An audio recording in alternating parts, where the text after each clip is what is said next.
Hello students, welcome back to Aritra's classroom. তো বন্ধুরা, আবার ফিরে আসলাম অনেকদিন পর। আমি বলেছিলাম যে প্রসেস রাইটিং এর উপর বন্ধুরা একটা ভিডিও আনবো। তো আমার ভিডিওটা রেডি আছে, কিন্তু ভিডিওটায় কিছু টেকনিক্যাল ইস্যু থাকার কারণে আমি আপলোড করতে পারছি না। তো আমি আহ, আজকে ক্লাস 8-9 এর জন্য একটা ভেরি ইম্পর্টেন্ট টপিক, ছোট ভিডিও হবে, সেই টপিকটা নিয়ে আমি আলোচনা করবো। তাহলে চলো শুরু করা যাক।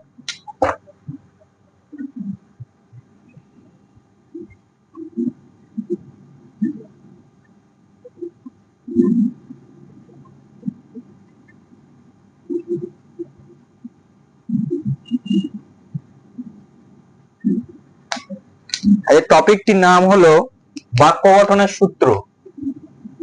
ঠিক আছে, বাক্য গঠনের সূত্র বা ফর্মুলা। সেন্টেন্স, অর্থাৎ একটা সেন্টেন্স তৈরি হতে গেলে কি কি ক্রাইটেরিয়া লাগবে, সেই ক্রাইটেরিয়া গুলো আমি এখানে বলবো। অর্থাৎ একটা বাক্য তৈরি হতে হলে কি কি জিনিস লাগবে। Two make a sentence,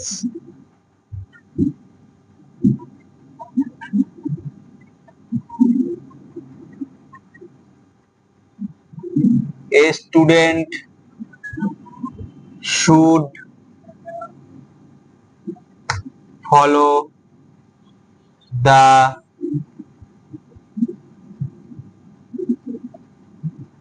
line. Two make a sentence, student should follow the line. তো সেই লাইনটা, সেই লাইনটা আমি এবার লিখছি। লাইনটি হলো S V O M P T and R W. এইটাই সূত্রটা হলো S V O M P T and R W. তো বলবে, তো এইগুলো তো আমরা জানলাম কি, তোমরা বলবে তো এইগুলো কি, হোয়াট ইজ দিস, এটা আবার কি, তাই না? এটা কিছুই না, আমি তো কেটে কেটে বোঝাচ্ছি। ঠিক আছে, এখানে এস লিখলাম। এস ফর হচ্ছে সাবজেক্ট, ওকে। ভি ফর হচ্ছে verb, right. O for object, M for manner, P for হচ্ছে place, T for time, and RW means remaining word.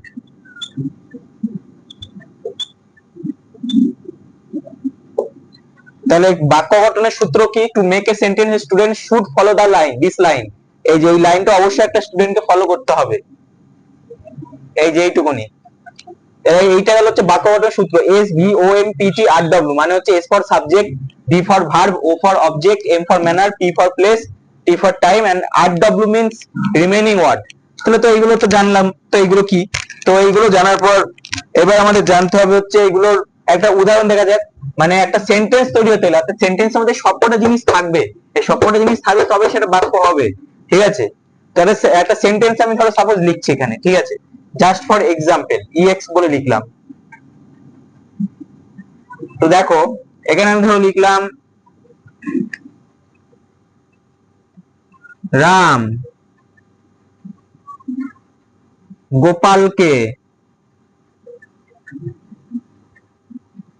বিকেল বেলায়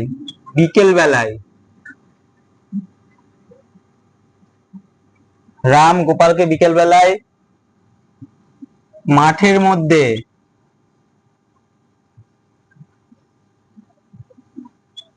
জোরে জোরে ডাকে।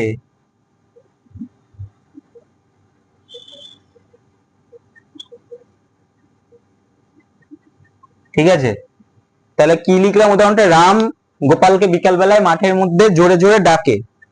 তাহলে এখানে এই যে রাম, নোটিস দিস পয়েন্ট, যেটা বলছি রাম, এই রামটা কি? রামটা হয়ে গেল হচ্ছে সাবজেক্ট, এস, এই দেখো এস লিখলাম। গোপালকে, ঠিক আছে, রাম হয়ে গেল সাবজেক্ট, কাকে ডাকে? গোপালকে ডাকে।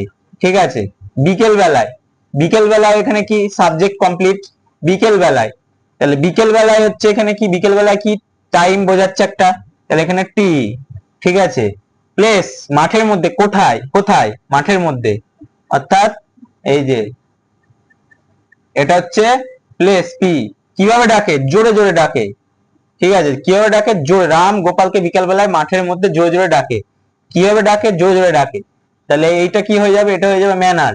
ঠিক আছে, ম্যানার মানে কি? ধরন বোঝাচ্ছে।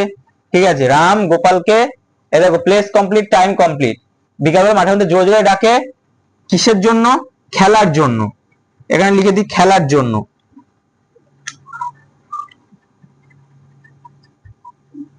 খেলার জন্য।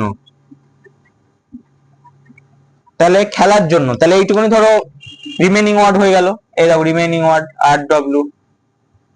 ঠিক আছে, রাম গোপালকে বিকালবেলা মাঠের মধ্যে জোরে জোরে ডাকে। কিভাবে ডাকে? জোরে জোরে ডাকে। তাহলে এই ডাকা কি? ডাকা মানে একটু কল।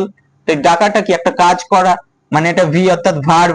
ঠিক আছে, তাহলে দেখো ভার্ব হয়ে গেল। ঠিক আছে, তাহলে কি বলছে? রাম গোপালকে বিকেল বেলায় মাঠের মধ্যে জোরে জোরে ডাকে। তাহলে কিভাবে ডাকে? জোরে জোরে। তাহলে এইটুকুনি সাবজেক্ট। ঠিক আছে, সাবজেক্ট। ঠিক আছে, এটা হচ্ছে টাইম, অর্থাৎ বিকাল বেলায় হচ্ছে টাইম বোঝানো হচ্ছে। মাঠের মধ্যে, মাঠের মধ্যে মানে কোথায়? একটা প্লেস বোঝানো হচ্ছে, তাই এটা পি লিখেছি। ঠিক আছে, কিভাবে ডাকে? ডাকার ধরনটা কি? What is the manner? তা ম্যানার বলি আমরা, ইংলিশে বলি তো ম্যানার। ম্যানার হলে এখানে কিভাবে ডাকে? জোরে জোরে ডাকে, তাই এখানে জোরে জোরে ডাকে বলে এই টোটালটা এম অর্থাৎ ম্যানার। এবার ভার্ব দরকার। ভার্ব কি? ভার্ব হচ্ছে ডাকা, একটা ভার্ব টু কল। তাহলে এটা ভার্ব হয়ে গেল খেলার জন্য অর্থাৎ রিমেনিং ওয়ার্ড। ঠিক আছে, তাহলে বন্ধুরা বোঝা গেল। এই ছিল আজকের বাক্য গঠনের সূত্রে আমার ছোট্ট একটা ভিডিও। তো এটা তোমরা দেখে নিও, এটা খুবই সহজ একটা ইজি থিং। ঠিক আছে, এটা খুবই সহজ। আমার নেক্সট ভিডিও আসবে খুব শীঘ্রই। তো এটা ক্লাস 8, 9, 7 এর জন্য খুব ইম্পর্টেন্ট। এটা তোমরা দেখো না।